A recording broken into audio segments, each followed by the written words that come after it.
Hi, welcome to the 2015 Teacher of the Year Studio Interviews. This program will introduce you to each of our school's Teacher of the Year.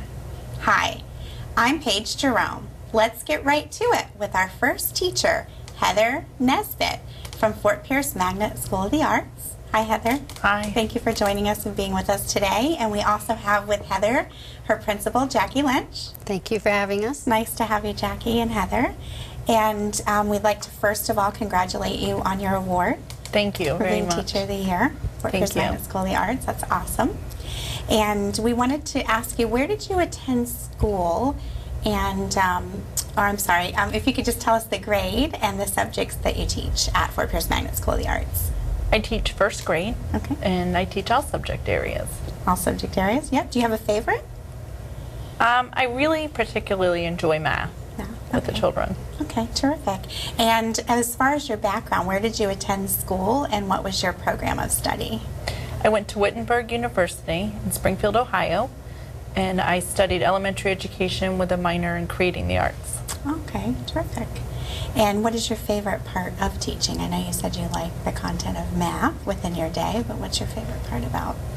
I really enjoy watching the children learn, and when their light bulb goes on and they finally got it, no matter how many times I might have explained it, maybe it's the first time, maybe it's the 10th, but they get it. When they get it, that's why I'm there.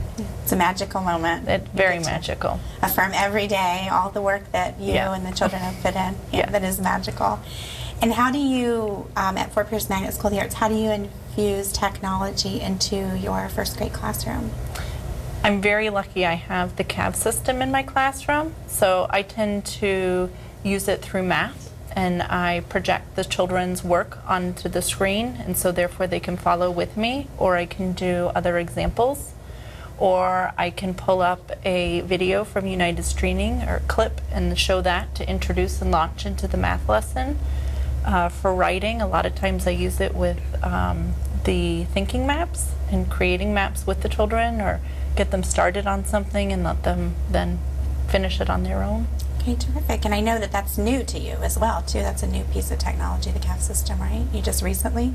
Well, acquired I it? have it at our school. Okay. I'm one of the few people that do, so I'm Okay. lucky, but I have had the technology prior at Okay. my other schools. Okay, awesome.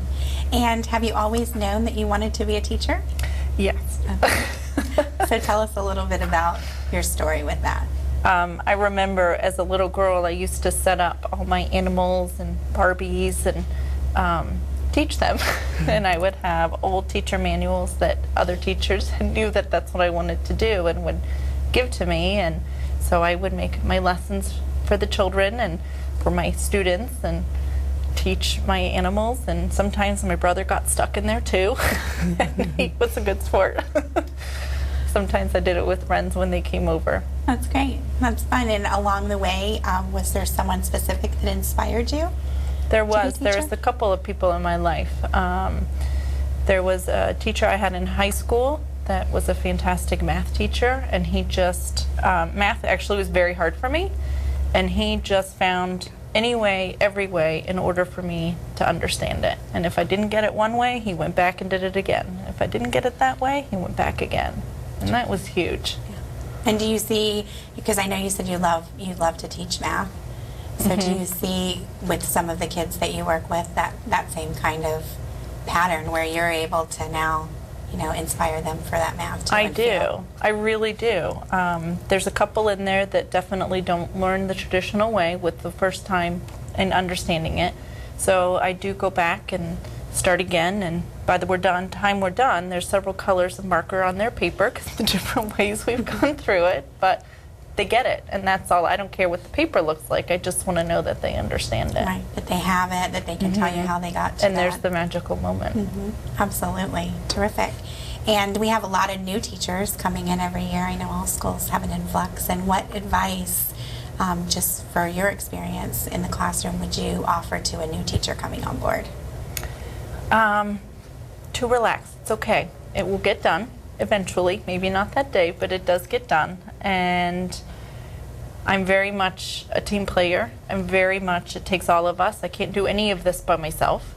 I need everybody around me to help me, and I would offer that to whoever was around if they needed it. My door's always open.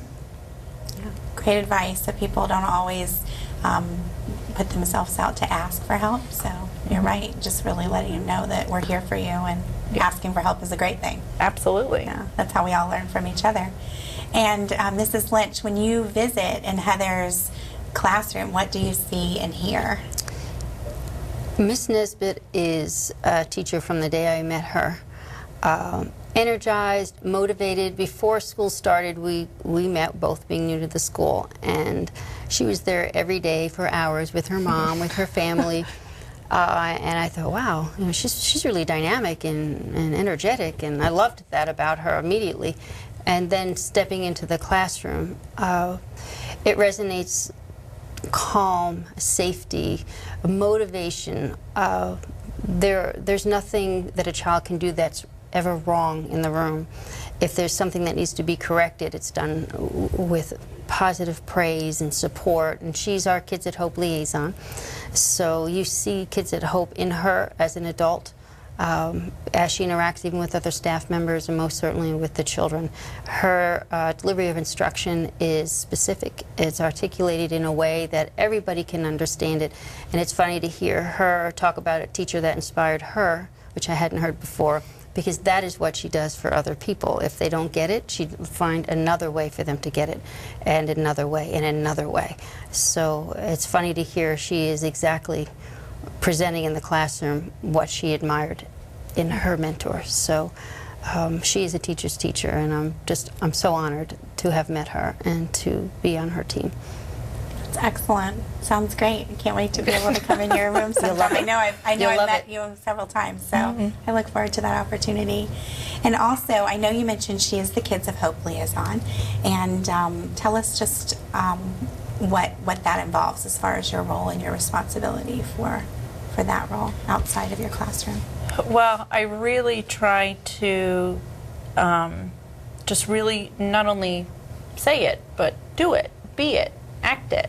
And that is something I strive to do every day. And I think it's important that we are treasure hunters, and every child is capable of success, no matter what. Absolutely. And with teachers, just, you know, it's in there. We all have it. It's not something extra. It's a way, as a teacher, you are a treasure hunter to begin with, and it's just bringing that out even more. Yeah, and I like how you said it's something natural that we have. It's not something extra we have to ask for or find. Yeah, that's great. And other activities that you're involved in on campus, as far as do you do tutorials or? No, I really am trying to get the Kids at Hope. Kids at Hope, okay. Really going at our school, which I think we're getting there. And that is when you take that on, and when you're in that role, getting all of that started, that is a huge role. Yeah. You know, lots of time just to get that settled. Absolutely awesome. Yeah. So is there anything else, Heather, you'd want to share with us about your classroom, your instruction, any other magical moments? Not that I can think of. I think each day is magical with my kids. I have an unbelievable class, unbelievable staff. People that I work with are fabulous, and doors are open, and that's great.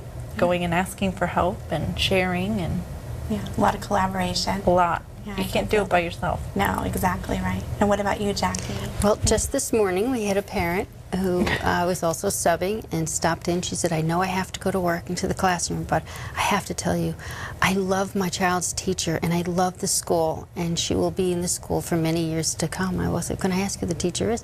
Miss Nesbitt. I was like, oh. That is so awesome. Yes. I said, I understand why you love her so much, but you can't have her. We're going to keep her. Just enjoy your year while you have her. And she could not say enough. It was perfect timing. I said, today happens to be a day where she's going to be sharing some experience of herself with the interview, and she just was so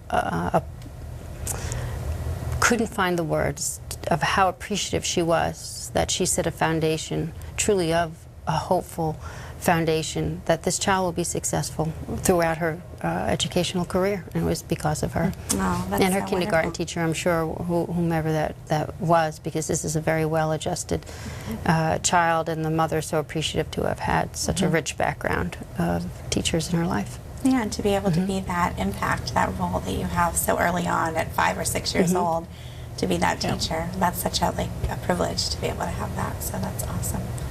Oh, we're really excited to have you here today, and again, congratulations on your award. Thank you. We look forward to watching the progress. Thank you very much. Thank you for joining us today. Thank you very It's much been for a having pleasure. us. Appreciate it. Thanks for joining us. We will be right back with another Teacher of the Year. I understand you need a little help with your mortgage.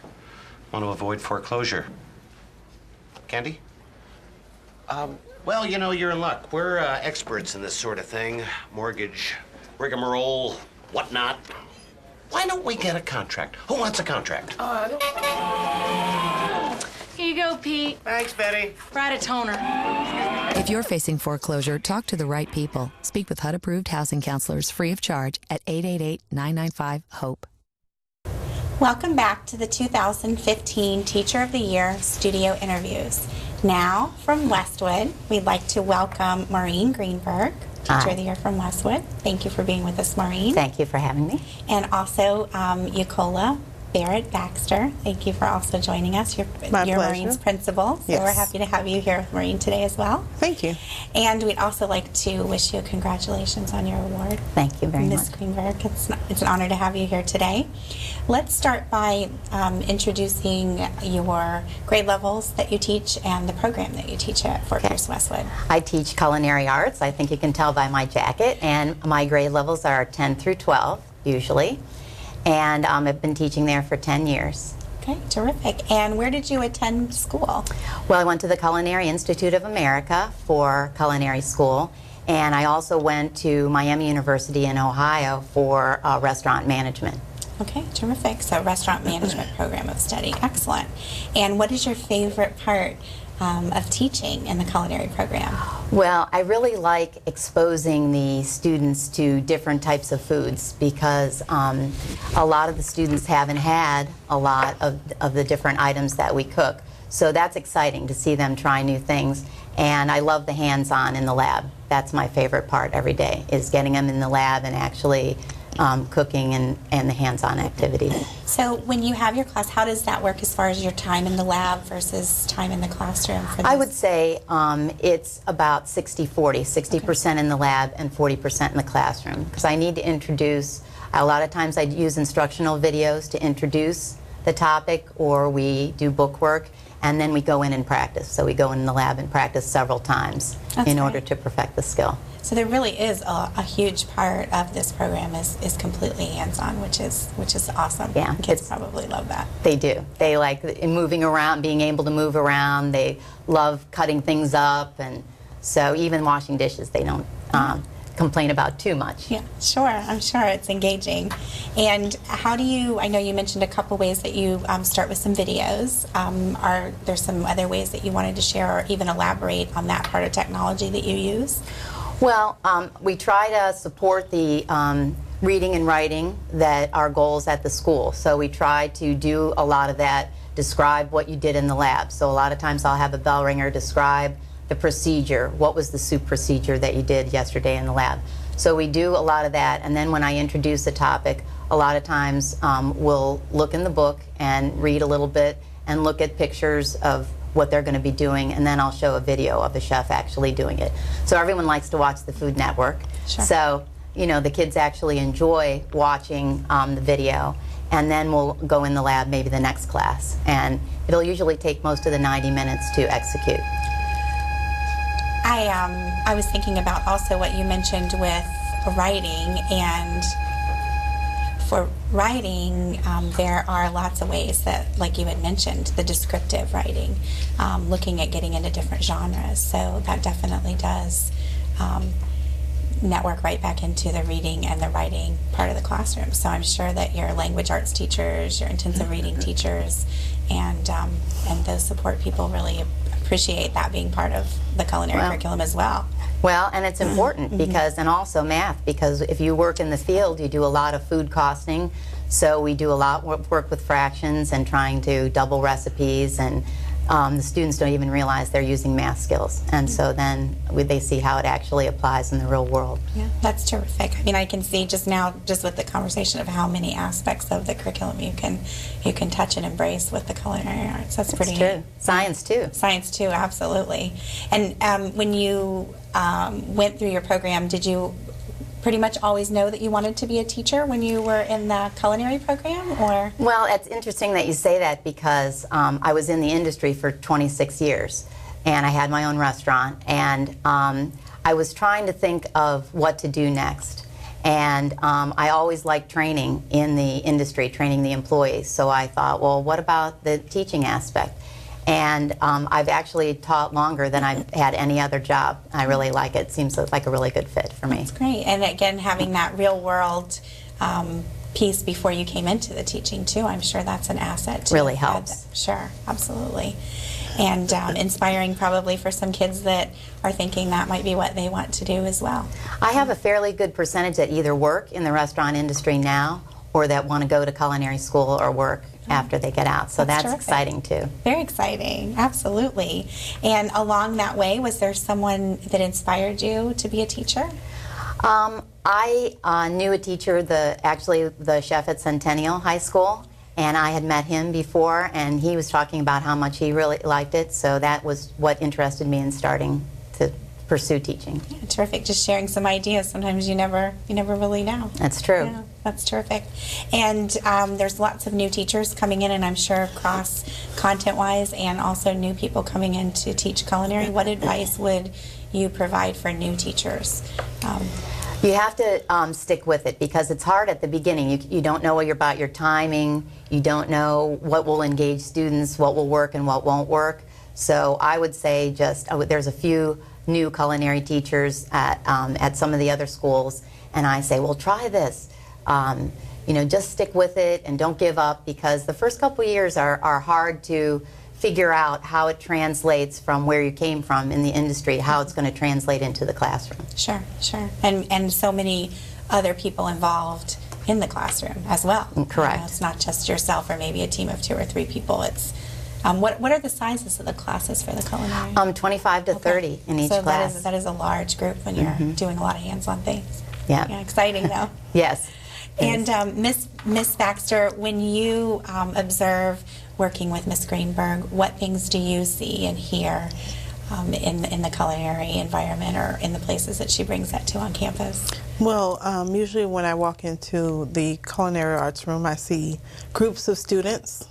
Everyone seems to have their own responsibility or area in the kitchen. As she mentioned, there are students washing dishes, students cutting up vegetables.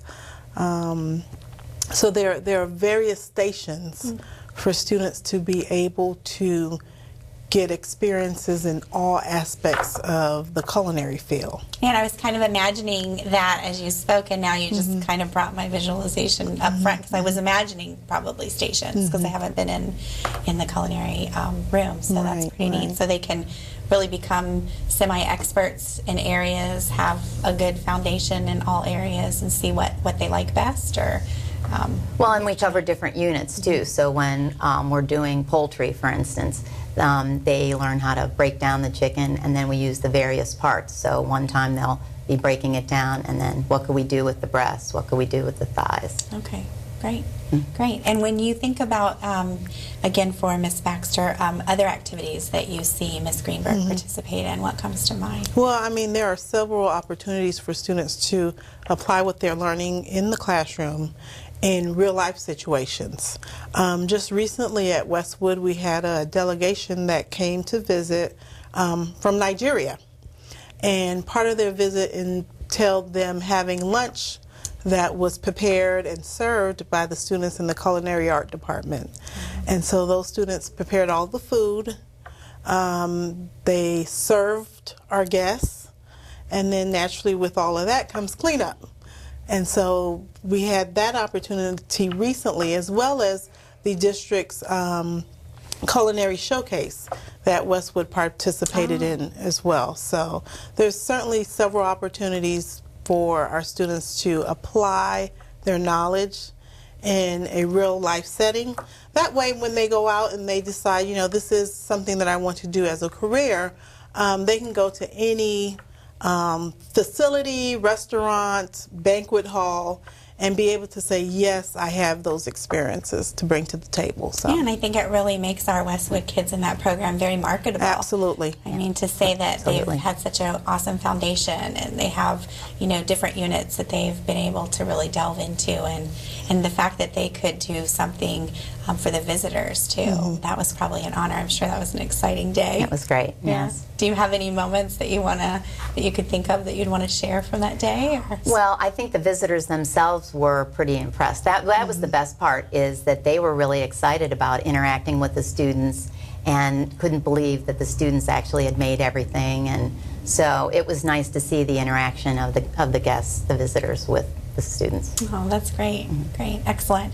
Now, is there anything else that Ms. Baxter that you would like to share, or Ms. Greenberg, before we wrap up from our interview?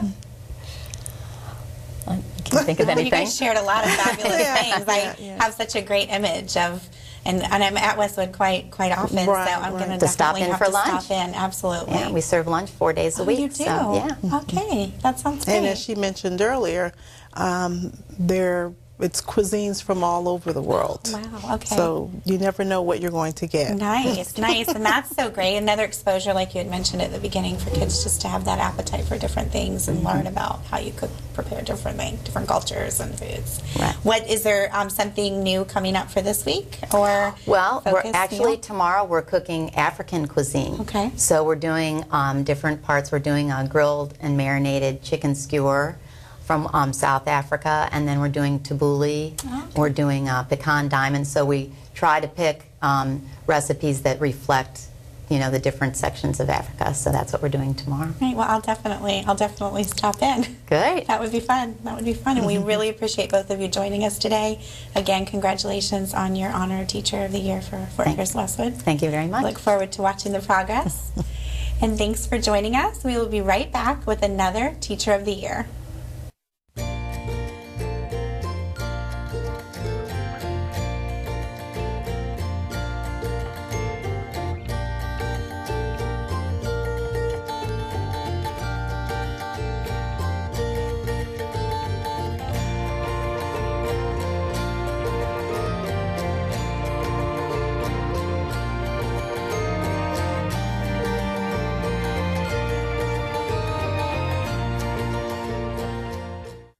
Welcome back to the 2015 Teacher of the Year Studio Interviews.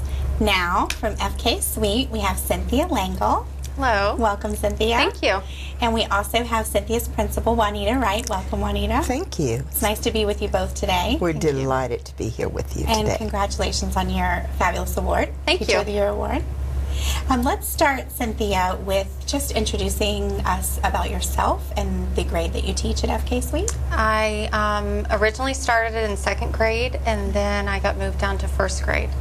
So, and I'm currently teaching in first grade. I did second grade for 2 years, and I've been teaching first grade ever since. Okay, terrific. And where did you attend school? I started out at IRSC and then transferred to FAU. And Okay. finished my degree there. And was your program of study elementary ed? Yes, it was. Okay, Yes. awesome. Excellent. And what is your favorite part, Cynthia, about teaching? Oh, absolutely, hands down, teaching him to read. I actually had the opportunity to go back to second grade, and I chose not to. I wanted to stay in first grade because it's just a year that I think you see so much growth in. Some of the students come in and they're reading like 3-letter words, and by the end of the year they're in chapter books, and if they're not in chapter books, they're pretty close to it. So it's just very gratifying to see how much they grow, especially in reading.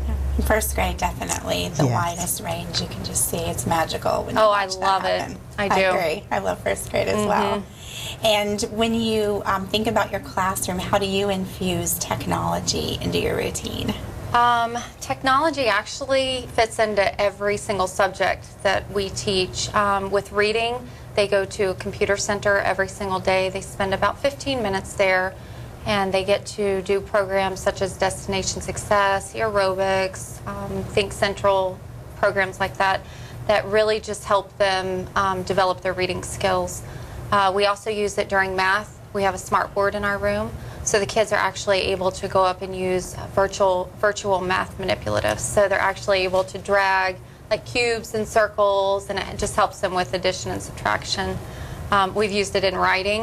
When we're doing research writing, we go onto the internet and do research. We talk about good sources and not so good sources, and then we compile the information and take it back and let them do a research writing sample. So It's amazing, the technology, and even as little as 5 and 6 year I know, olds, how and much they capability. love it. Yeah. They love it. They're very engaged by technology for sure. And of course, all of the classrooms, Ms. Lange, they have the document camera, and the kids love to do their whole group on the floor using the document camera. Definitely. Terrific. Yeah, that's awesome.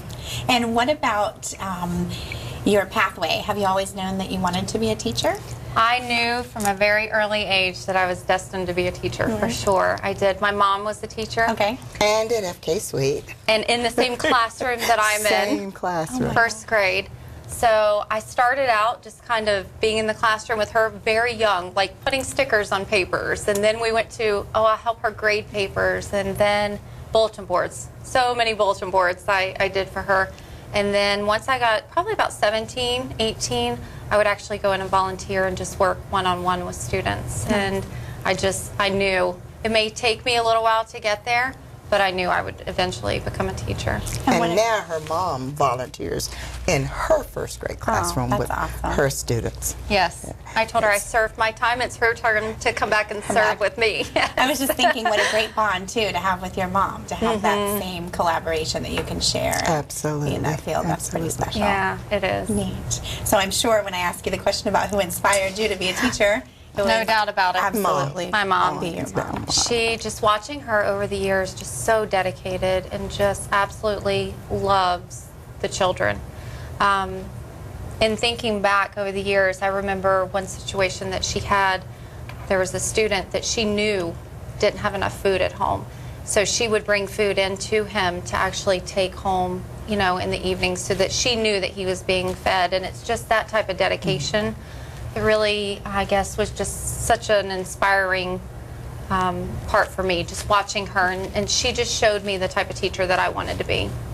So, That's awesome. yeah. And just to take that a step further, Mrs. Lange works with children after school. She tutors students after school. Terrific. So again, a lot of other things happening on the campus. Maybe we'll just talk some more about that, Mrs. Wright, about the other roles you see Cynthia in at school. She's very involved. She is a part of our SAC team, part of our family involvement. She participates with the family involvement, working with Relay for Life, Sunshine, and that's a big undertaking because they plan the different activities for the staff. Anytime we celebrate birthdays or we celebrate teachers having infants, Sunshine really kind of helps with the morale of the school, planning various activities. So she's a big part of that, and that's a huge undertaking because, we'll do goodie days, the Sunshine Committee will plan to bring food in, and different committees bringing different foods. So it's really a lot of work, doing Huge Sunshine. organization part. And you can see her foster for all of that community building is Absolutely. beyond the walls of your first grade. Absolutely. It goes out into the faculty and staff, which is And she's great. very well respected, not just from our staff, because you're selected as our Teacher of the Year, but our families and the families that she works with, the students that she works with. She's very well respected at our school. And we're just delighted to have her represent us. Absolutely. Night of the Stars. What a fabulous representation. And when you think about her classroom, Mrs. Wright, when you go into the first grade classroom for Miss Langle, what do you see? What do you hear? I see lots of smiling faces. I'm seeing her give students hugs. In fact, yesterday I just tipped into her classroom and I pulled about 4 of her students and wanted to find out what they thought of Mrs. Langle. Well, immediately they were so excited that she was the Teacher of the Year, but I got answers like, she makes learning fun, she gives us treat, and when we're all on super, she gives us refills on popcorn. And 2 of the students were boys, and I asked them, what do you like about Mrs. Langle? Well, she makes learning fun, but all hands down, they said, she's so pretty. Aww. She's nice. She's loving. She's caring. So they were so positive about Mrs. Langle. Yeah, they feel that passion that you have. They feel that come and you can see the love that she has for the students. You can see the love that she has. She's always consistently going above and beyond. And I've known for her that she's provided extra things for the students who were struggling, whether it's school supplies or making sure that they are being fed, bringing in snacks in the classroom. So we can see that she truly loves and continuously go above and beyond the call of duty. It's more than just what she's empowering the knowledge. When we say she works with the whole child, she's concerned about the entire child, not just the academics, but the child's well-being. Absolutely. That's awesome. Very special. Sounds like an awesome She's classroom. very, very special to us. Thank you. And thinking about that, because you have a lot of wonderful attributes that you share with your children and your staff members, what advice would you give a new teacher coming on board? I'm sure you probably maybe even have some this year that you've supported. I think the first piece of advice I would give a new teacher would be just to get the classroom management piece down. I think first and foremost, that's the first thing you have to tackle as a new teacher. Once you have that, everything else will kind of fall into place. The other thing that I was thinking about is I was an AIT teacher, and I had served on PTO at FK Suite for years before I started teaching there. That was really my home. And I think it's just important for new teachers to accept and be willing to go to veteran teachers to get the guidance and help that they need. I feel like teaching is a profession that you have to do in order to learn how to do it. And I think you just have to be open to those veteran teachers and be willing to accept their help and guidance. Be ready to ask questions. Absolutely. And be collaborative and share. And the teachers at FK Suite were so wonderful. I mean, just volunteering their classrooms, letting me come in and watch them teach, or always there to answer my questions if I had any questions. It's just a fabulous school to work at. Yeah, that sounds terrific. And you had such great models to bring you in under their wings. Mm-hmm. Definitely. Yeah, terrific. I could venture to say that she was born a teacher. Oh, and just watching her mom and just watching her interact daily with the students, she's a natural born teacher. And to be able to wake up every day and do something that you just love, I as love part of it. your soul, is great. Absolutely, absolutely. Now, before we wrap up this afternoon, is there anything else that either one of you would like to share before we close out? Well, we know that she's going to be a wonderful representative for the district as Teacher of the Year. We're proud of her. Well, thank you. I can imagine. Well, we want to definitely give you our appreciation too for your award and congratulate you again. Thank you very much. And we look forward to watching the progress. Thank you. I appreciate it. And it's been a pleasure. It's been a Thank pleasure you so to have much. both of you. Thank you for joining us. Thanks for joining us. We will be right back with another Teacher of the Year. I hope you find a home. I hope you find a home. Hey, maybe you'll be picked next. Maybe you'll be picked next. We've been caged together too long. We've been caged together too long. How come nobody ever picks me? Maybe they're looking for somebody different. Pick me. Well, the shelter's closing up for another day. We didn't get picked. I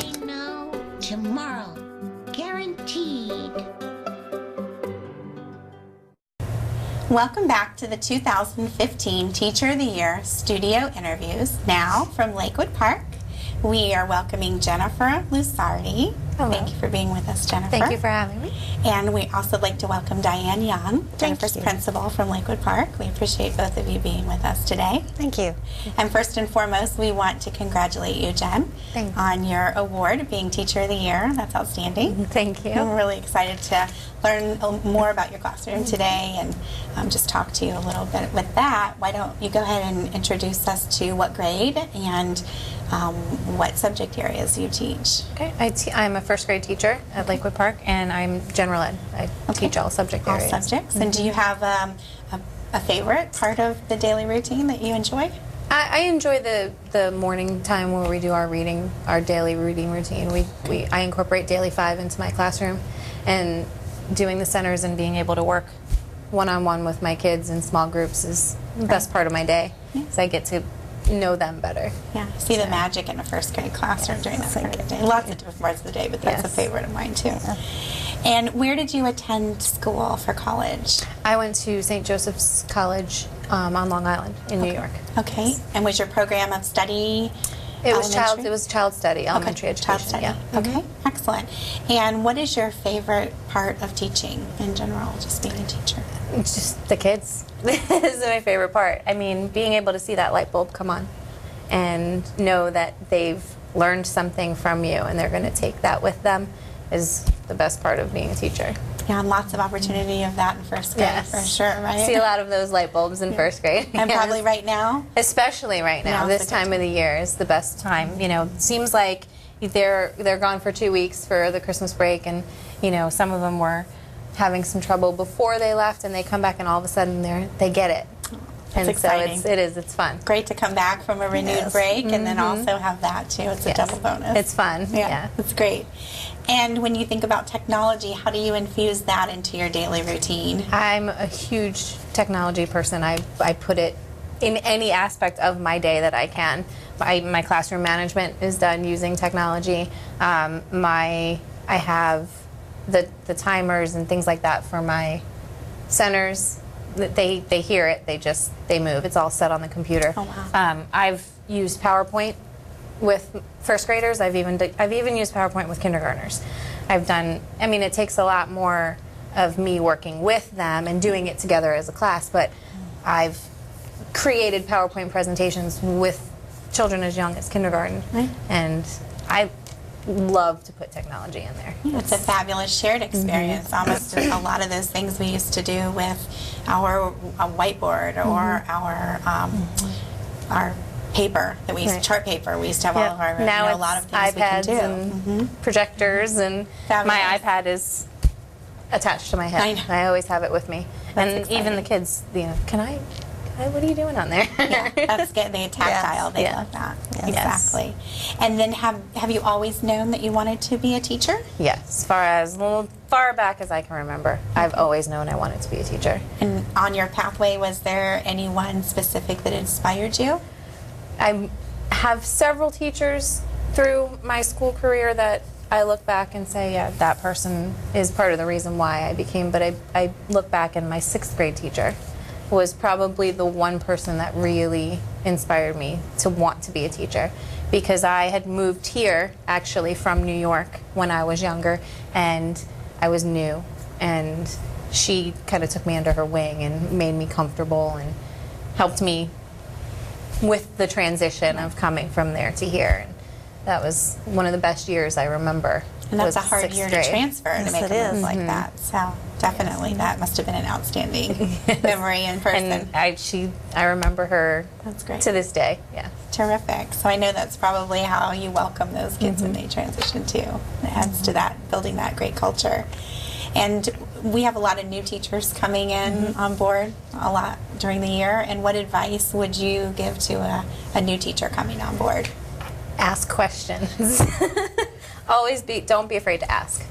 That was because when I was new, it was my first year, and I started here in St. Lucie County my first year right out of college, and having a mentor teacher was the best thing for me. Being able to go to her and say, I'm not quite sure about this. Can you help me? ask questions, because I know sometimes, I have several new teachers on my team this year, and you notice that they're a little hesitant to ask questions, just because I guess you don't want to come off like you're not sure or you don't know what you're doing. But the more questions you ask, the better off you are. So absolutely, just like with our kids, the more questions they ask in our room, the more they learn. Exactly. Yes. Great advice. Excellent. Now, Dianne, when you visit in Jen's room, what do you see? What do you hear in the classroom? Well, you hear children that are busy learning when you walk in. What I notice most is relationships. Students are not afraid to approach their teacher to ask questions, and they definitely all participate, and they have that chance. So it's a very welcoming classroom for the students and for anyone who goes to visit. When she mentioned technology, I have to say that came to mind, because I can't think of a time I've really gone into the room that some form of technology hasn't been in use. And the students are very comfortable with it, and it really builds for them some of those qualities that they're going to need later on in their education. So I applaud her in those ways.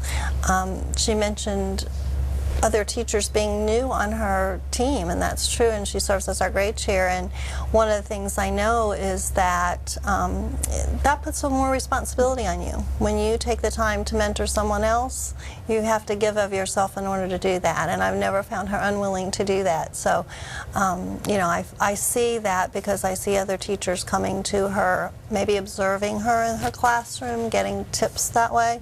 So I think that that's a real strength. Absolutely. They obviously feel comfortable, so she has that open feel about you. And when you think about Jen, what other activities do you see her participating in beyond the classroom on campus? Well, last year was my first year as a principal, and I have to tell you that Jen opened a door for me as a principal and for our school to the community with our Vietnam veterans, that they have a wonderful relationship with the school, and it's been through Jen that I've been able to build some relationships myself, and then our children have really benefited, because they'll come and visit with our students. Recently we had an assembly, and they came and talked around Veterans Day. They do a display for us once a year of memorabilia it's real. It's not just something that, a model, but these are things that were actually saved and cherished, and those are things that our students would never have the opportunity to see were it not for that relationship between them. They've provided some nice things for our students too, and replaced our flag and taught us how to retire a flag, and all of these relationships have really expanded to students through them and through Jen's relationship with them. We kind of expanded out to send some boxes to military, and we weren't sure how we're going to fund all that postage, because we were getting lots of wonderful things, but you still have to pay to send them, and so the same veterans stepped up to underwrite the cost. And yesterday I received a letter from one of the people who received the boxes and their troops, and they were in Afghanistan, and to read, the students had made cards under their direction, and just to read the thank you note was very moving. So I feel like not only is she opening the door to our community in St. Lucie County, but we're actually able to reach out to the world, and our students are having such a great experience because of those relationships. Right, instilling for your kids to have that partnership that they're able to contribute and send things Absolutely. like they're talking about. That's and huge. To care and compassion. And have compassion for other people. Yeah, that's great. How did that all get started, Jen?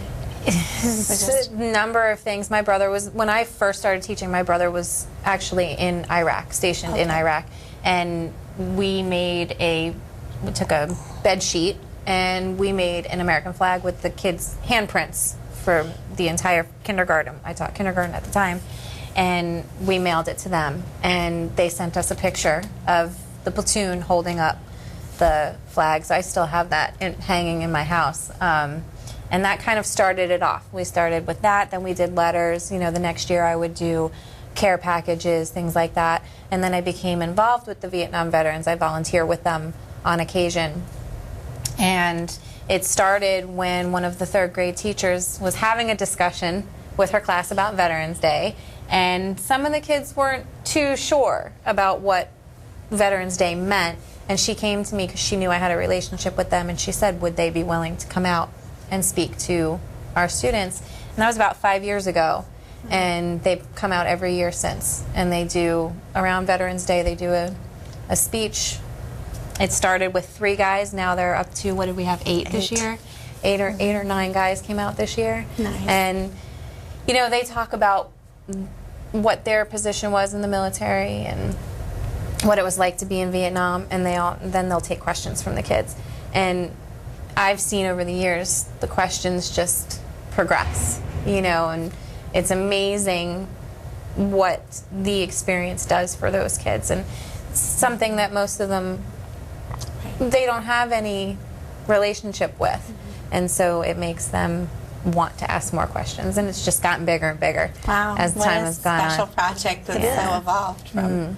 It started with just one teacher saying, hey, do you think they could come out and talk? And it just kind of has grown from there, and it's gone on now for 5 years. Wow. And as much as it enriches our children's lives at Lakewood Park, I'm sure it's enriching the veterans' lives. They love like it. you had said, the care packages. And you're just reaching such a further broad, and further, and it's a great activity. And yes, a lot has stemmed from that. And when you think about kids learning in all different ways to give back, so that's just a whole nother teaching aspect of that as well. Those kids that are in your class doing that, they're going to continue to do things like that and grow up and doing those service hours before they even need to count service hours. Right. You know? So that's terrific.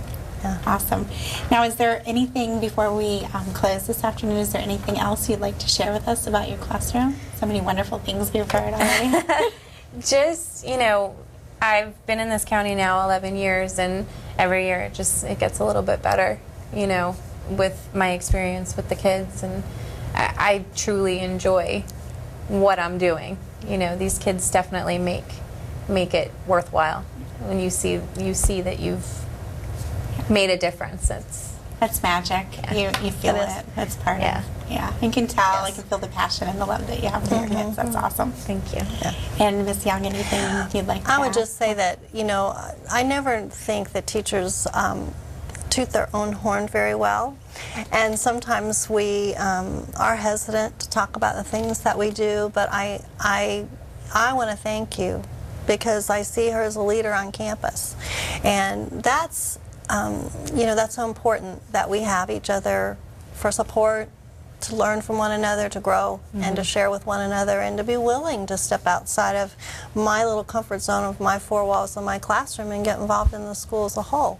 And we don't necessarily have to do that, but when we do that, life for everybody becomes so much more special. So I just want to thank you for all of your hard work and for influencing so many other teachers. Oh, that's terrific. We'd like to thank you both for being on today. Thank you. And again, congratulations. We look forward to watching the progress of the Teacher of the Year, and we're happy that you could join us today. Thank you for having me. Thank you. Thank you. And thanks for joining us. We will be right back with another Teacher of the Year. What does it take to start something?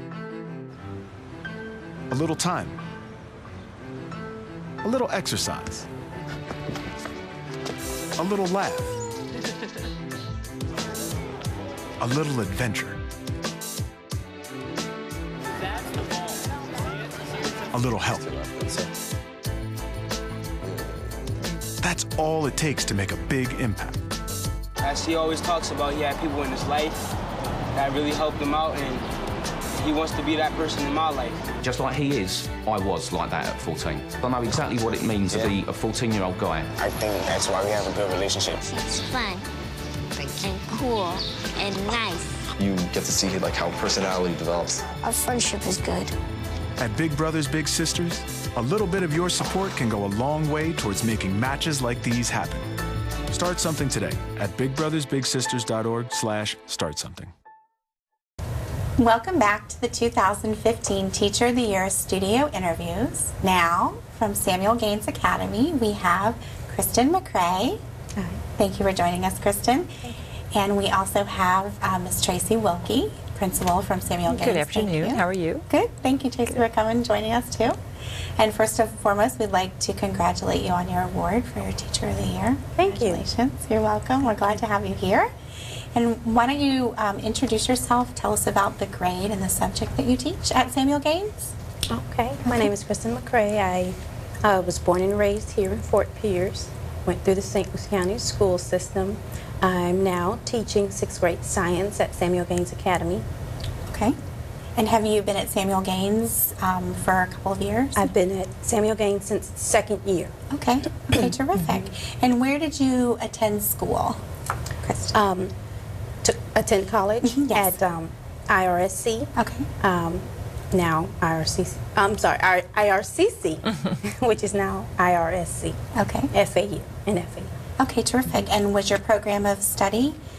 It was elementary education. Okay. For my bachelor's degree, and my master's degree was in curriculum and instruction. Okay, terrific, fabulous. And when you think about your daily routine, what is your favorite part of teaching? My favorite part of teaching is just seeing that light bulb go off for the students. When they finally get a concept or a skill and they say, oh, now I have it, that's what's most fulfilling for me. Yeah, terrific. And you're in 6th grade science, and so science probably lots of hands-on Yes. types of opportunities for kids. Yes. So do you see that that is a part of the day that the kids enjoy? They enjoy that the most. Yeah. They love doing lab assignments, group work. I try to do at least a lab per unit. Okay. And they are very engaged during that process. Excellent. And engagement kind of brings us to, I know at Samuel Gaines you have a lot of technology. And so how do you infuse the technology that you have available into that 6th grade science Well, we class? use Think Central and do the science fusion slides quite often, PowerPoints, United Streaming clips, those sorts of things. And recently, we've just decided to go ahead and implement the use of iPads in the science classroom. Wow, that's So terrific. the kids are very excited about that. Great. Now, is that something that is just in your classroom that you're piloting for 6th grade? Or? Well, the ESE department had written a grant last year Okay. for the iPads. And so I have 2 students who joined me from an ESE classroom. And so we're trying to see how well they would perform in the regular classroom through the use of the iPads. But all the other students will also benefit from it. Wow, that's very exciting. Yeah. Very exciting. We'll look forward to hearing how that goes once you guys get more into good. that implementation. And have you always known that you wanted to be a teacher, Ms. McCrae? I have. It was in my top 3. Okay. Top 3. It was either a teacher, an accountant, or a lawyer. Okay. And I would have relatives that would call me, ask me about how to do something as a child, as a teenager. So it was kind of apparent that that's the route that I should take. But that's So I where did your that. strength lies, to be able to model and support others. Thank goodness for the education field and all of our students for your choice. Absolutely. Very good choice, for sure. And along that pathway, was there someone specific, a teacher or family member that inspired you once you got that spark? There was. I had an aunt who taught, and I could tell she really enjoyed it. But even more so, there was a teacher, a high school teacher, Mr. John Lynch, who's now our area superintendent. He taught math, and I loved math. He brought it, made it come to life. And so I thought, this is what I want to do. Fabulous. Awesome. So Yeah. I know he'll appreciate Absolutely. seeing that connection really was inspiring for you. And we have lots of new teachers coming into the field all different times of year. What advice would you share with new teachers coming on board today? I would definitely say just hang in there. It will get better because I know that my first couple of years were very, very challenging. But you will learn from those experiences and grow. Make sure you surround yourself with mentors and people that would support you, and don't be afraid to ask for help. Absolutely, yeah. Sometimes I think that doesn't people don't ask for help, and so that's a great advice to be able to encourage people to seek us out or seek people out that can best support them. And Ms. Wilke, when you visit in Ms. McCrae's 6th grade science classroom, tell us about what you see, what you hear. Yeah, you know, I think we spoke about it a little bit. It's that engagement part. And it's not just engagement in hands-on experiment things. It's engagement in the challenge of the work. The way Ms. McCrae structures her classroom. It's highly organized. Kids know the expectations. She has high-level expectations for them and brings them that rigor that engages them. And then you come to the activities that she provides for them, and you see it in action, whether it's something that the vehicle is hands-on or whether it's text that they're working through to learn through. The kids are engaged, and they're engaged with each other. A lot of collaboration, a lot of cooperative learning is happening, and a lot of inquiry. So when I see them go to class, when and it's different. You see kids go from class to class. When they go to Miss McCrae's class, they're standing at the door. They're eager to get into class. They are sitting and going and working already, and I'm looking out the window and I still see kids still just getting to some other classrooms, so you can tell that they're enthusiastic about what is going on there, and they are learning. So when we look at the assessments that they're taking, whether it be formative or summative or whatever type, they're getting it.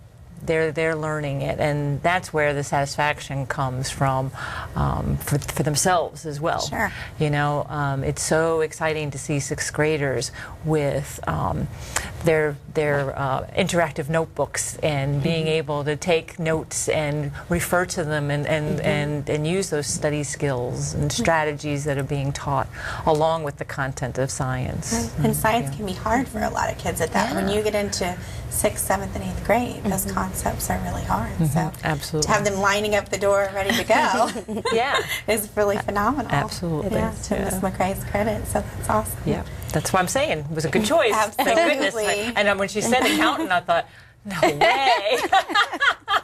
We would have missed out. Oh, goodness. Absolutely, absolutely. Yeah. And when other activities, Ms. Wilke, I know that you mentioned a couple of things. What other activities do you see Mrs. McCrae participate in outside her classroom on campus? One of the things that I think we hit upon in a little bit is that Kristen is able to reach out to those new teachers and help mentor. And it doesn't even have to be a formal mentoring thing, but certainly putting herself out there to help others.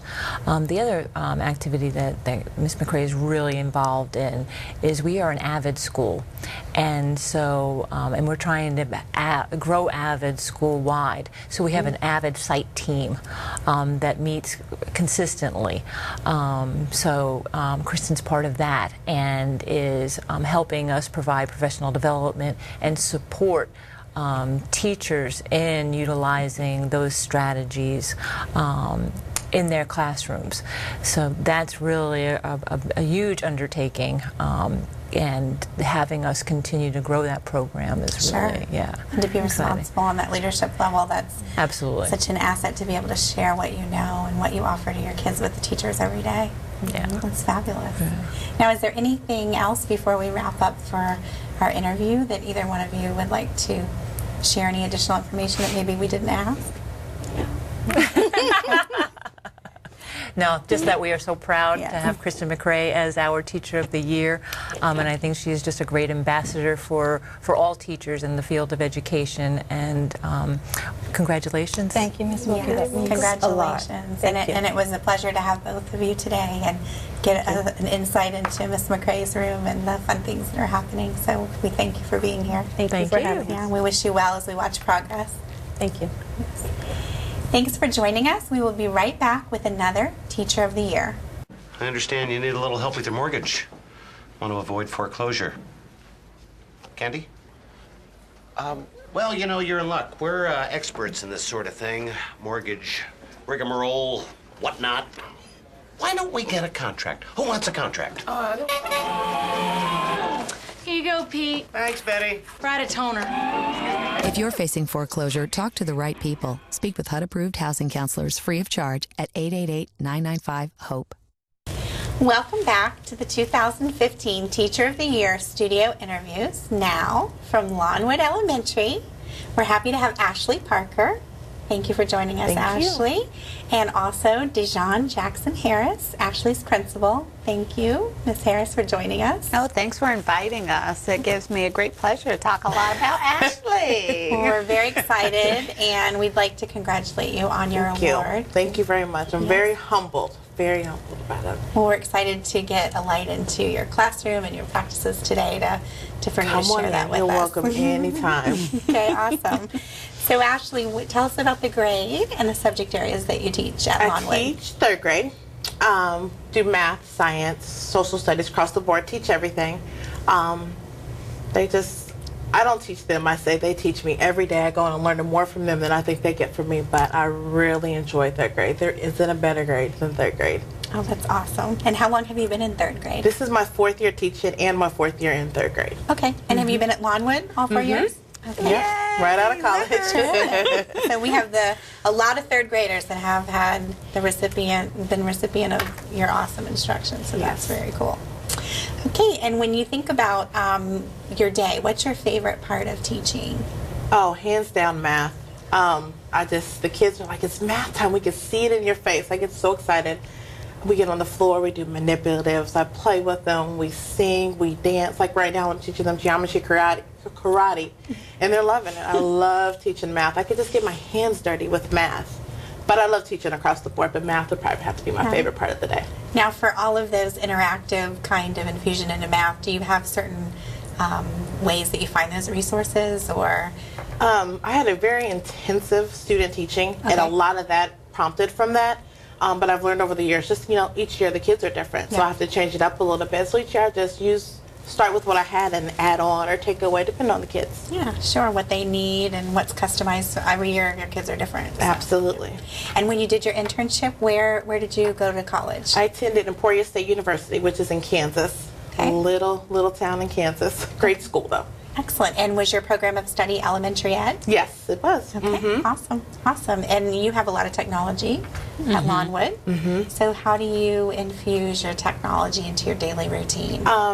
Daily is a good word. For math, for sure, like I said, I like to do a lot of academic games. But reading, they've been doing a lot themselves. Like they've been doing a lot of research, and we're working on text features and things like that. And they've really been digging deep in the computers, finding things, and they're just... Every time they find it's easier for them to look around the computer than me, they're like, oh, I found this. I was like, really? Because I didn't see that when I looked. But we play a lot of games using computers. They get on there and work on their multiplication and whatever they need help with as well. Lots of practice. Yes, yeah, lots of practice. Yeah, that's good. And have you always known that you've wanted to be a teacher? My family would say yes. I said no. Okay. It took me a little bit to figure out. I've always loved working with younger kids. But it took me a little while to figure out that I wanted to go into teaching. At first, I was geared towards being a dietitian. Okay. And then I was like, no, you know what? I like the little ones. I think this is what I wanted to do. So. And you love third grade. I love third grade. That's fabulous. And is there someone along your path to education that inspired you to be a teacher? I would definitely have to say my 2 younger sisters. I'm the oldest of 3 girls. And just watching them grow up and helping them with their homework, it was a task because they're my sisters. They like to try me. But definitely them. They were like, you should be a teacher. You're always so helpful. And they still say that to this day. So I would have to say my sisters for sure. They've been a huge inspiration. And they were younger, so they did give you a lot of practice of being able to coach and help them with their needs. They did. And they still do because they're in college and they'll call and ask for help all the time. Oh, that's awesome that they have your support. And are they going into education? No. No. Okay. No. They straight away. And we have lots of new teachers, and I'm sure you've seen new teachers come into Lawnwood. What advice would you give a new teacher coming in to work with you today? I would have to say every day is a new day. Leave yesterday in the past and focus on what's important for our kids these days. All the kids in Lawnwood are my babies, so I would just say focus on what's going on today. And tomorrow was done. Let's focus on today and the future. You can really get caught up in something I could have did yesterday, but worry about how you can fix it today is what I would say, because that was good advice I got my first year. Very good. Every day's fresh and new and starting off that way. Very good. Yeah. Absolutely. Now, Miss Jackson, when you visit into Ashley's room, what types of things do you see and hear in her classroom? First, before I even get into the classroom, the kids are going to give Miss Parker a hug. Doesn't matter if they are in her classroom currently or those who might have already gone through the door. And so she's like, you better not give my hugs away to the kids. And we have that little ongoing battle. But when you walk into the classroom, it doesn't matter where you look or where you are listening, you know that the kids are respected. You know the kids are loved. You know that they have high demands placed on them, but along the way there's going to be support every step of the way. And that's something that really sets Ashley apart. She makes sure that not only she has that love and that respect and that enthusiasm in the classroom, it's shared throughout the building. Doesn't matter if they're third grade, kindergarten, people flock to her for advice. People flock to her for strategies. Talking about math, they're coming and borrowing ideas, stealing ideas, and sharing. And that's sharing and caring is something that is definitely an asset, not only to third grade, but to Lawnwood, all throughout the building. Not only to children, but to teachers. Oh, and to adults. And to adults. Yeah. And to adults. The parents are part of Ashley's classroom. They're calling constantly. They're wanting to know, what'd you do, Miss Parker? What'd you say that helped so-and-so with this? Because, if it falls from Miss Parker's mouth, it's gospel. And so parents want to know how to help their child. Doesn't matter if it's academics. It doesn't matter if it's socially. They're gonna seek the advice and get the advice from Ms. Parker, and she freely gives it. Mm-hmm. Not only is it geared to the academics, it's also geared to the social aspect. Ms. Parker and another teacher have written grants to make sure that our girls are geared, excelling, motivated to succeed, and they're learning things like skincare. They're learning things like how to be fit. They're learning things such as, what happens with cyberbullying. All those things come into place, and it's in part from the wisdom and expertise that's shared by Ms. Parker. So we're very fortunate to have that happen. And so your first love, you mentioned about dietitian, and so your first love of having some of those can infuse with being able to be part of your classroom and experience with your grants. That's fabulous. And it's not just in the classroom. Community people come in all the time. The first time I went into a gyms, because they have a gyms club after school program, I walked into a Mary Kay consultation. They were talking about skincare, and the community is part of the classroom, and the classroom is part of the community. And kids are constantly giving back to the community because they're encouraged by Ms. Parker. So and that's a lifelong skill, just like learning is, to be able to help kids understand to give back. Absolutely. So that's terrific. You're paving their way for them to be doing those things instinctively, so that's awesome. And they enjoy it, they really do. Yeah, now that gyms, that's an after school, and it's a program that you facilitate for different topics? Yes. Okay. Girls 3rd through 5th grade, just different things in life. Like, when you get in 5th grade, you're about to go into middle school, self-esteem and how to dress and what's too much makeup, what's not enough makeup. Skincare is huge for them right now, so just those little things that when we were growing up, if somebody would have told us maybe a little earlier, we wouldn't have had those issues. So that's what we're trying to do for them. Like you said, prepare them for life. And those ages, there's not a lot of opportunity for those types of topics for those girls. I mean, really, if I think about even when I was that age, there's not a lot of opportunity. I mean, you talk to your mom, of course, about things like that. But as far as, support classes and really someone that's going to invest the guidance and the time, that's awesome. And it started out small at first. We thought it was going to start out small, and it grew and grew and grew by word of mouth. And so the girls are recommending each other. And that spread of word of mouth of, you can go talk to Ms. Parker, or you can talk to Ms. Evans, or you can talk to so-and-so who's in the GEMS Club. That really does help make it a worthwhile endeavor. And how many students about do you have? We started with 15. We're at 25, and we have a waiting list of about 20 right now.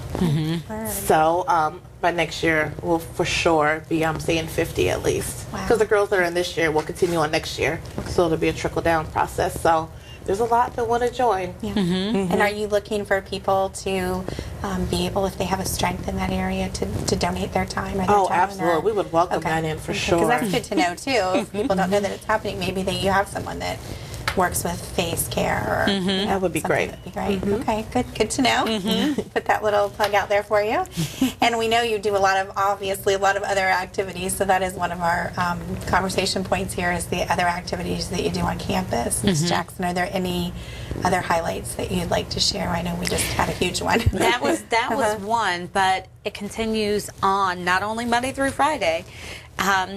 Ashley saw a need for our students who were struggling with reading and math, and we know that we have our students Monday through Friday from 8 until 3:30. In some cases, it's until 6 o'clock if they are fortunate enough to have transportation.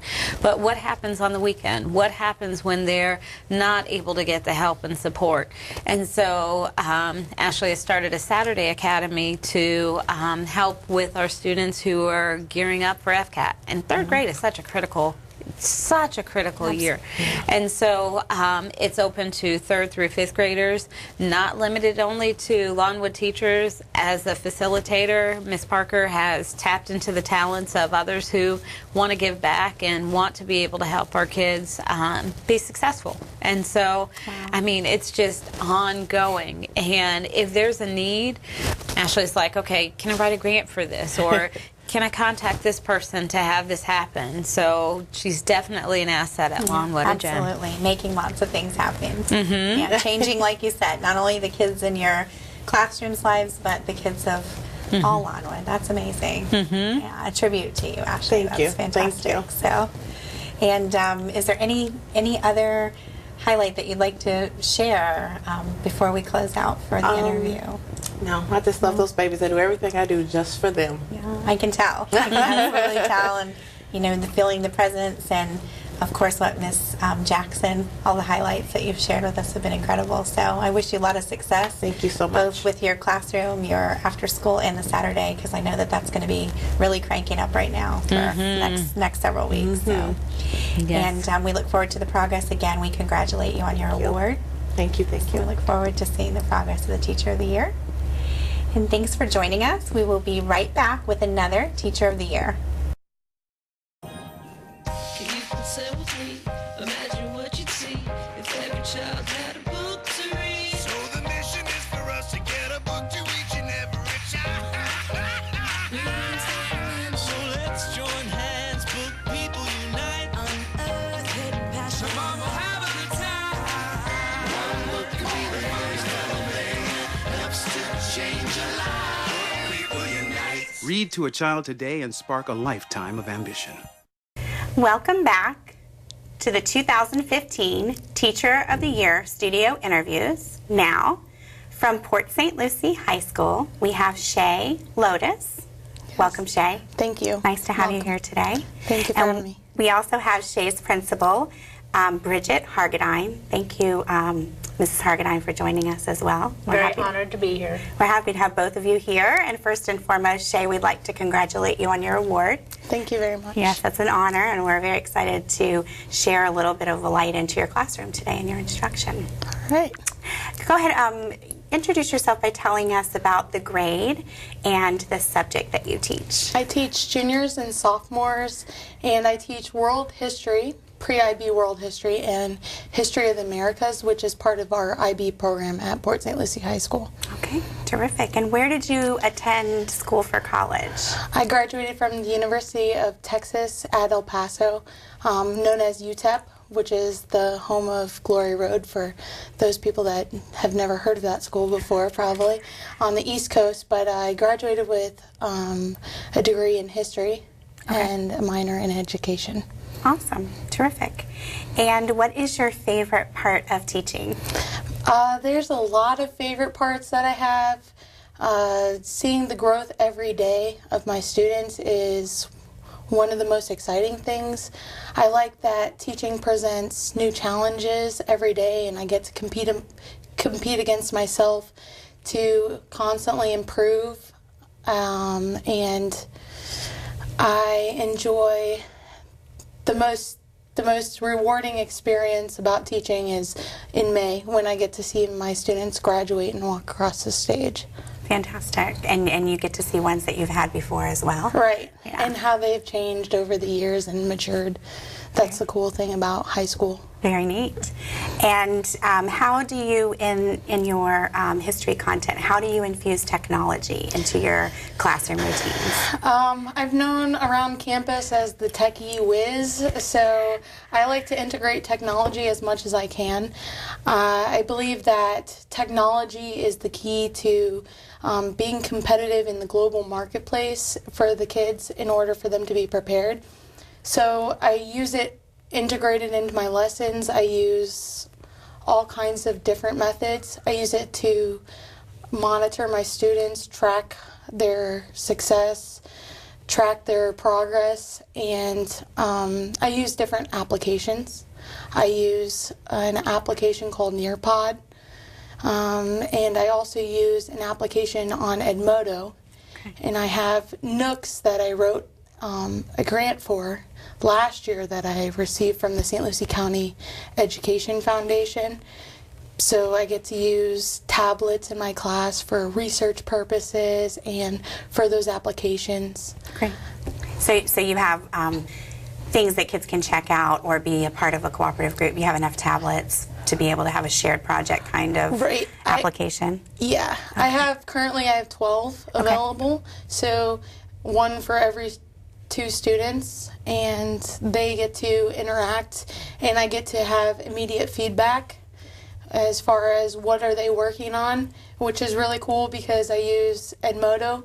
I can see instantly when they turn things in. It goes directly to an app on my phone and to my computer, so I can check in and see what they're doing, give them instant comments. Wow, that's pretty terrific. And how long has that app been in place for you? Is that pretty new? Or? Yeah, this is the second year that I've used Nearpod, which is similar with the instant feedback.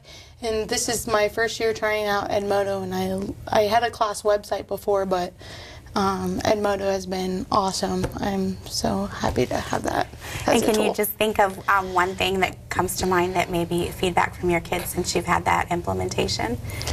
I think that they're more prepared for college because of it. I know when I went to school, everything's submitted digitally, and getting them prepared for turning in their papers in the correct formatting on the computer, and because we're a Title I school, giving them access to technology so that way that all students can have equity and be prepared for the next level, whatever their future holds for them. Right. And it's so interesting, too, the way, like I know you had mentioned college, just even that application process is so vastly different today. So digital, everything that they have to submit and respond, and it is very different. So congratulations, that's awesome that you got that grant. Thank you. Sounds like a real fun, part of the classroom as well. It's awesome. Yeah. And have you always known that you wanted to be a teacher? I actually remember doing a research project for a career my freshman year of high school, and I put down that I wanted to be a history teacher. So, students are always surprised when you say, "Oh, what did you want to be when you grow up?" I wanted to be a teacher, and they're always surprised to hear that that was what I wanted to be from the time I was young. Yeah. And your pathway, kind of establishing that goal, was there someone along that way when you decided you wanted to be a history teacher that made an impact on your? My father was definitely a big role model and mentor for me. He was a math teacher, and I remember being annoyed when I was little because kids would always come up to my dad. There was no place. I felt like he was a celebrity out on the town, and later on I saw that it wasn't annoying. It was that he made a big impact, and that made a profound impact on me and influenced me to become a teacher. Sure, and what a great role model for you as well. Real proud of your dad, I'm sure. Mm-hmm. That's awesome. And we have a lot of new teachers coming into the role. What advice would you offer to a new teacher? New teachers can get discouraged easily, so my piece of advice would be to try to focus on something positive every day. You're going to face challenges, and you're never going to achieve the utopian perfect classroom. So my advice would be find something positive and don't get discouraged when things don't work out. Keep trying and taking risks, and eventually the kids will see that, you know, you're trying, and they will support you and get on board with your classroom and your ideas. Excellent advice. We're always all growing in our field, right? So it's really great advice. Thanks. And now, Ms. Hargadine, when you walk into Shay's classroom, what do you see? What do you hear on your visitations? Whenever I come into Shay's classroom, I immediately see a teacher who's done extensive planning to get ready for the day. It's obvious in everything that's happening in the classroom. Every minute is very purposeful.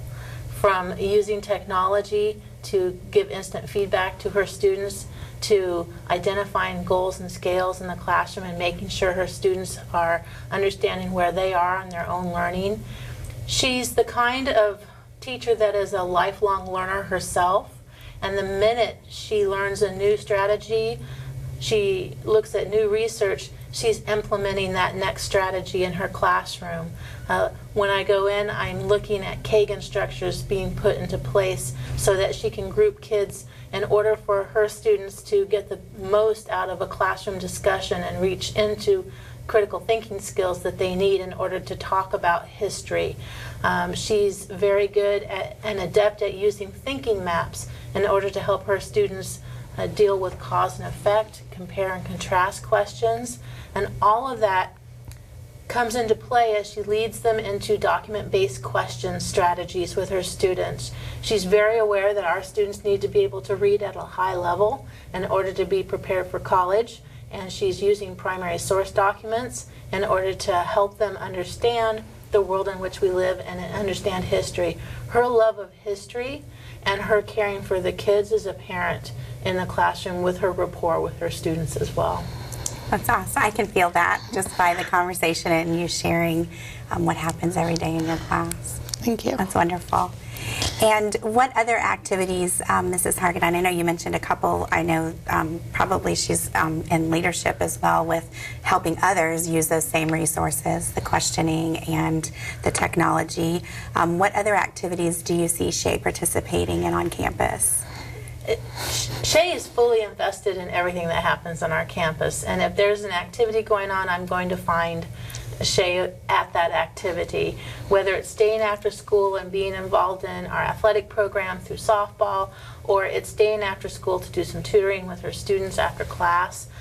She is the go-to person for technology for many of her peers. They come to her for ideas on how can I use the tablets that we've received, how can I tap into a website, or how exactly should I go about teaching this particular piece of content using technology. And she has a patient and very soothing demeanor when dealing with technology, so that some of our folks who get frustrated by it are not threatened by technology, but they come to embrace it as much as Shay does. So I definitely appreciate that about her. Absolutely. Yeah, that's really important too when people are coming, that they, like you had said, that environment that you provide for your kids for them to take risks, you provide that for the same peers that you work with, I'm sure, too. So that is something that I also am very proud of Shay for. She is a risk taker in the classroom. And she'll come to me and say, you know, I'm thinking about trying this out. I'm not sure how it's going to work, but I want to let you know I'm going to give it a try, and I'll tell you what the end result is going to be. That kind of fearlessness in the classroom, that ability to think, I'm going to try something different and see how it goes, that's crucial to the development of a great teacher. And Shay has definitely got that trait down. That's awesome. And it's also, when we think of kids and how they sometimes, you know, history can be difficult for kids too. And so when you have multiple levels coming in, all of the different things that you're using in resources, you'll hook kids in different ways. So you're going to reach out to different modalities and different learning styles. And I think that's the biggest challenge for my content area. History kind of has that bad reputation of being a boring subject. I try to make my lessons creative and engaging so that the students stay involved and hands-on with the material, and they come out of class, smiling, and they're not, sleeping. I try to make them pumped up about history as much as possible, and that's my goal, is to change that bad name of history and show them that it can be fun and it can be engaging. Yeah, and I can see your passion for history. Those kids walk in probably every day, and that passion is infectious. That becomes part of them, and they're very excited with all the activities that you provide for them to be able to learn the primary sources and the questioning and such. And I heard you say Kagan, so that always helps kids. You had mentioned before about giving access to all through the technology. Kagan is another resource for that, so that everybody gets a chance to answer and respond. So definitely terrific. Right, thank you. Is there anything else that you'd like to share with us, Shay, about your classroom, or any last information you'd like to tell us about? I'm just thankful for all the opportunities that St. Lucie County has given me, especially Dr. Rendell, who hired me, and he gave me my first shot at teaching, and he's been a great mentor to me, and I've had invaluable experience working at Port St. Lucie High School. Terrific. So. Now, was that your first high school in the district? Yes. And what year are you there? It's my third year. This is your third year? Third okay, year, yeah. Great. I did forget to ask you that. Thanks for, okay. sharing that with us. And Ms. Hargadine, what about you? Is there anything else you'd like to add as we close? Shay has this way of giving all kids hope that they can learn and that they can succeed and do well. And I'd like to thank Shay for that at our school as well. We'd like to thank you both for joining us today. Again, congratulations. We look forward to watching the progress of Teacher of the Year. Yes, thank you so much for today. Yeah, thank you. And thanks for joining us. We will be right back with another Teacher of the Year. I hope you find a home. I hope you find a home. Hey, maybe you'll be picked next. Maybe you'll be picked next. We've been caged together too long. We've been caged together too long. How come nobody ever picks me? Maybe they're looking for somebody different. Pick me. Well, the shelter's closing up for another day. We didn't get picked. I know. Tomorrow. Guaranteed. Welcome back to the 2015 Teacher of the Year Studio Interviews. Now, from Morningside Elementary, we have Allison Hargroves. Welcome, Allison. Thank you for joining us. Thank you for having me. And we're also pleased to have Ms. Cortina Belgray. Thank you, Mrs. Belgray, for joining us. Thank you. Glad to be here. It's a pleasure to have both of you here today. I'm very excited. And first and foremost, Allison, congratulations on your award. Thank you. We're very excited to hear all about wonderful happenings in your classroom today. I'm excited to be here. Thanks. Okay, let's go ahead and have you tell us about the grade and the subject that you teach. I teach fourth grade at Morningside Elementary, as you very well know. And I started my career in Palm Beach County teaching fourth grade. After that, though, I had the opportunity to move to Alaska and teach for a little while there. And I taught third and fourth while living in Alaska. But I told my husband that I would move to Alaska if he promised he would move me back to Florida. So I was kind of tired of the cold, and we were ready to get back and be closer to our family. So that's when we moved to the Treasure Coast, and that's when I was hired at Morningside. And I've been teaching fourth grade pretty much ever since. Okay, terrific. And how many years is this that you've been at Morningside? This is my fourth year at Morningside. Terrific. And I started in second grade at Morningside, but I've been in fourth after that ever since. Terrific. Well, welcome. We're glad that you're in our district. That's fantastic. And where did you attend school, and what was your program of study in school for college? I went to Florida Atlantic University, graduated from there. And originally I majored in communications. I guess I thought I liked to talk, so I would just choose communications. But shortly after doing that, I realized it really wasn't a good fit, and I knew that I wanted to make an impact in my career, and that's why I chose elementary ed, because I really feel that the younger grades, K to 5, you can really make a positive impact. So I changed my major to elementary ed, and I knew I made the right choice whenever I did, especially once I started observing other teachers, and I knew that I could make a positive impact. So I've been happy with that choice ever since. Excellent. Just hooked you right in. As soon as you started in those classrooms, you knew. Mm-hmm. Definitely. And what is your favorite part of teaching? I would have to say that my favorite part of teaching is when the kids come back to you after a few years and you haven't seen them, and they come to you and say, oh, I loved this classroom, I loved having you as my teacher, I loved this one project that we did. Or they'll give you letters when they're in 5th grade after they've had you for a year, telling you what they were so grateful for. And it really, for me anyway, it makes me realize that I am doing something good, and my job is making an impact in a positive way for the kids. Absolutely. And I can remember those teachers that I wanted to go back to tell the very same thing. So that's a neat experience. Yeah, it's good to know that you're the teacher the kids come back to see. So I'm doing something right. Absolutely. That's fantastic. What a great favorite part to share. And in your 4th grade classroom, how do you infuse technology into your daily routine?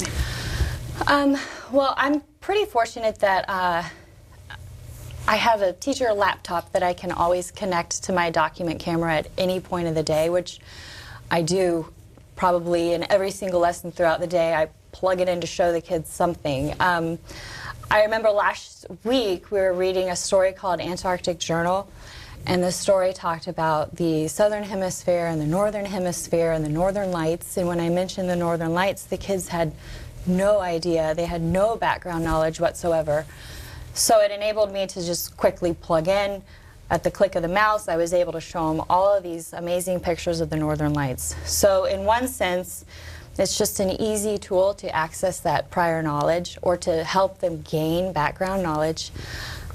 Also, when I'm teaching whole group, I really like to use websites like BrainPop or Discovery Streaming to kind of hook the lesson with a little bit of, or to link the prior knowledge for the kids. And you know, with small group, our district is, we're fortunate to have Science Fusion and the Think Central, so I often assign websites or assignments to the kids to reinforce whatever skill we're learning that week in math or reading. So also, in a few weeks, we're going to work on our word processing skills. We're going to write some autobiographies. The kids are really, I think they're pretty savvy when it comes to internet, but when it comes to PowerPoints and word processing, they're lacking in those skills. So we're really going to get busy working on that in the next month or so. And what an awesome, the whole process from the writing to the composition to bringing it into that technology layer, publishing everything is so wonderful. Yeah. And then it becomes like a digital keepsake also for themselves and for their family. Definitely. We're going to scan their pictures into the autobiography, some baby pictures of then and now, and it's a really fun project for the kids, and they love it. Yeah, absolutely. Now, have you always known that you wanted to be a teacher? No, I didn't. Like I said earlier, I majored in communications, so I really didn't know what I wanted to do, but I did know that I wanted to make an impact. And so after majoring in elementary education and observing the teachers, I thought, okay, I know I can definitely make an impact. But after teaching, there were some definite moments where I thought, okay, did I make the right choice? And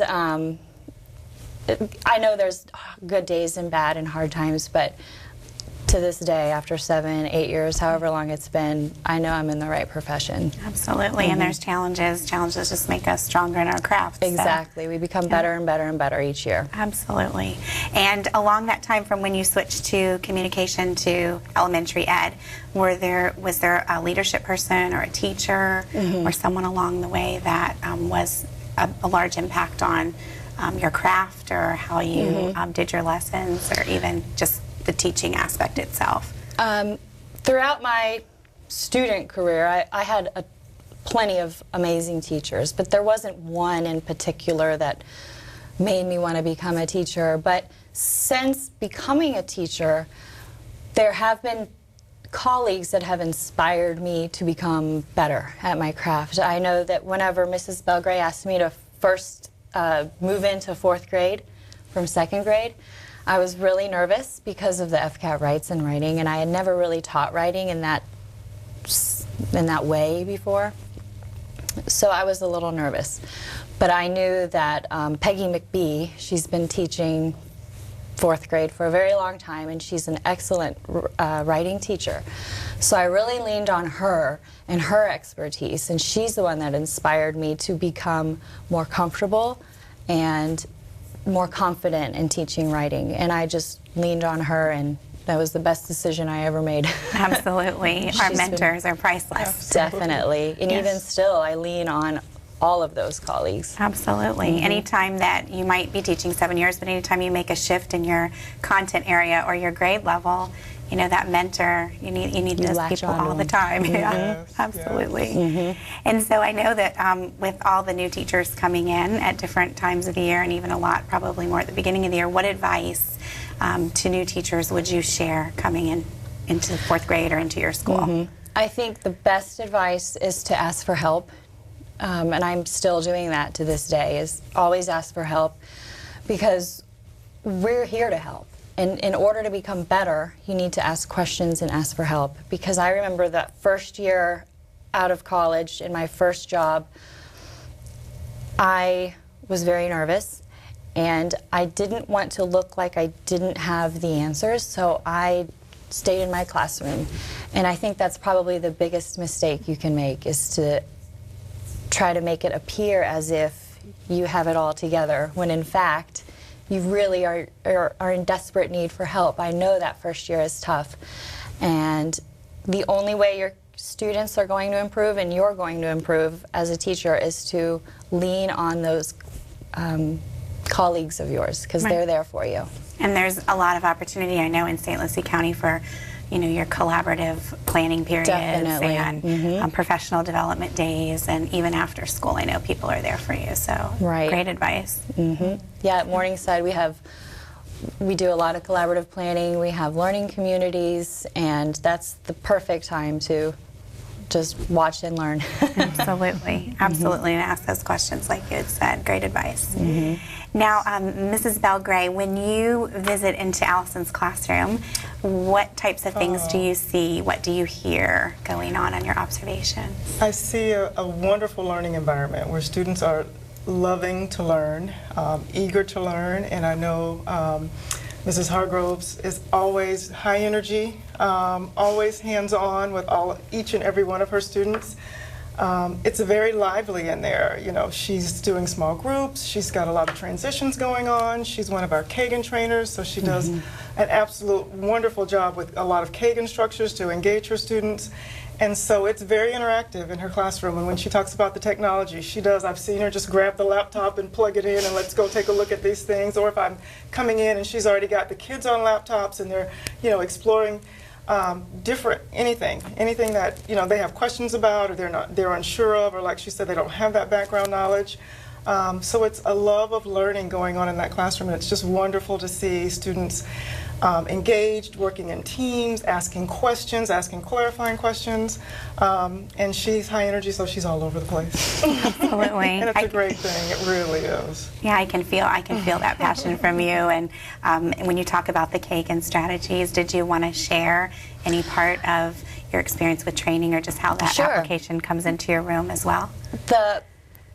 I was actually introduced to Kagan my first year of teaching when I taught 2nd grade, and I was a first-year teacher, so I was like a sponge. I soaked it all in, but I didn't have formal training until I was hired at Morningside, and I begged to be one of the people chosen to go to Orlando and do the week-long training.